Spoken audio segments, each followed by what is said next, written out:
Assalamualaikum warahmatullahi wabarakatuh. Halo semuanya, perkenalkan nama saya Cynthia Dwi Novitasari dengan NIM 1262052121126 dari PGMI 5D.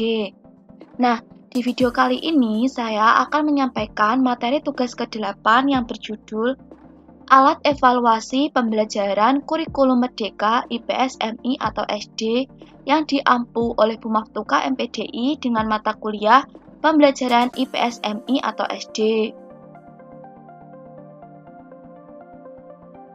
Nah, pada materi kali ini kita akan membahas yang pertama, pengertian alat evaluasi pembelajaran kurikulum merdeka IPS MI atau SD.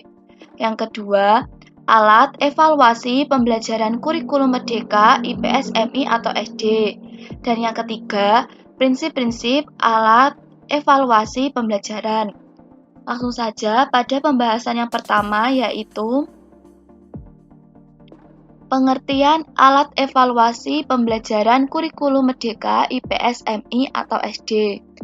Alat evaluasi merupakan suatu alat yang digunakan untuk menilai dan mengevaluasi suatu proses pembelajaran hasil seperti keadaan yang dievaluasi. Evaluasi pembelajaran kurikulum merdeka harus dilakukan dengan mempertimbangkan prinsip-prinsip pembelajaran yang mendorong siswa untuk aktif belajar, berpikir kritis, dan kreatif, serta mempertimbangkan konteks lokal.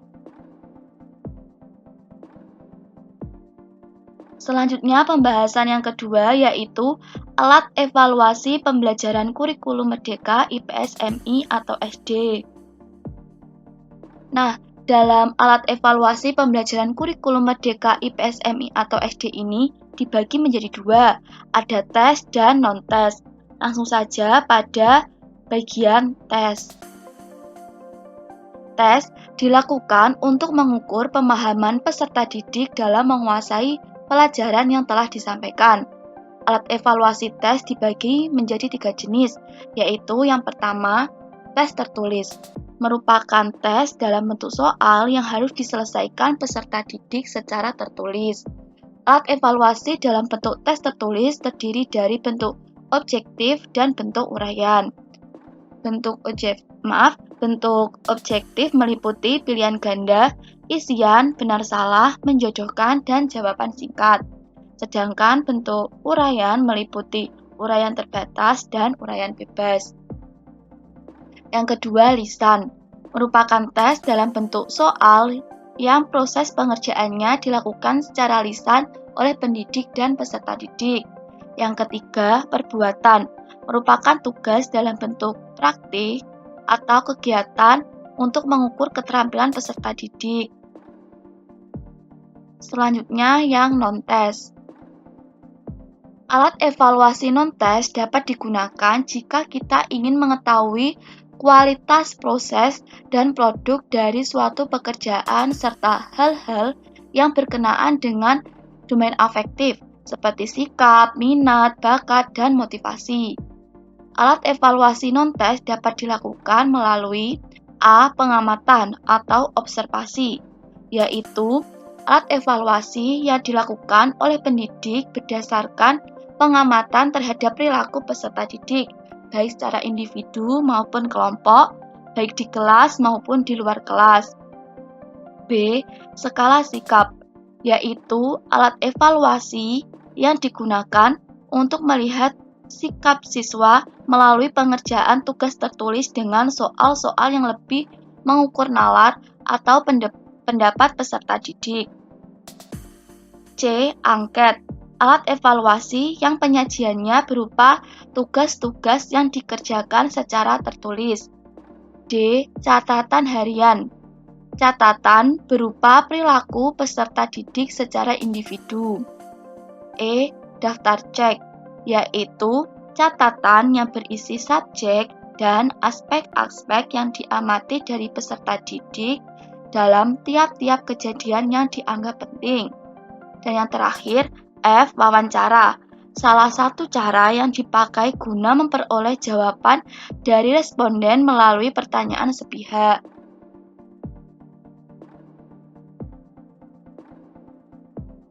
Selanjutnya pembahasan yang ketiga yaitu tentang prinsip-prinsip alat evaluasi pembelajaran.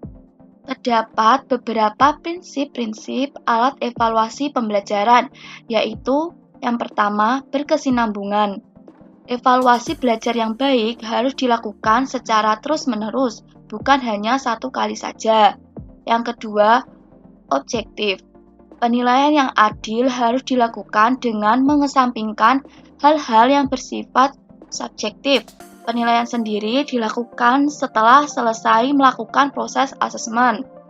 Kalau ternyata target yang diinginkan belum tercapai, maka harus menyampaikan sesuai dengan kondisi sebenarnya.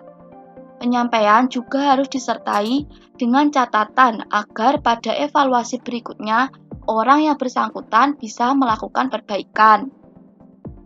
Ketiga, kooperatif. Dalam proses evaluasi, ada banyak pihak yang terlibat. Agar bisa berjalan lancar, evaluasi harus dilaksanakan secara kooperatif antar semua elemen. Selain itu, proses evaluasi juga membutuhkan waktu yang cukup panjang. Koordinasi harus tetap dilakukan sampai semua tahapan diselesaikan. 4. Komprehensif. Dalam evaluasi, objek penilaian tidak hanya diambil dari sisi kognitif saja, tetapi juga ada aspek lain yang tidak kalah penting, yakni afektif. Penilaian bukan hanya berpatokan pada hasil yang diperoleh, tapi dilihat dari awal proses pembelajaran yang diikuti oleh individu tersebut. Dan yang kelima, yaitu praktis. Pelaksanaan evaluasi harus berjalan dengan praktis dari segi biaya, waktu, dan tenaga. Karena itu, penguji harus mampu mempersiapkan instrumen evaluasi yang mudah dipahami oleh semua pihak yang terlibat. Meskipun praktis, tapi jangan sampai prosesnya mengurai esensi yang sebenarnya dari proses evaluasi ini.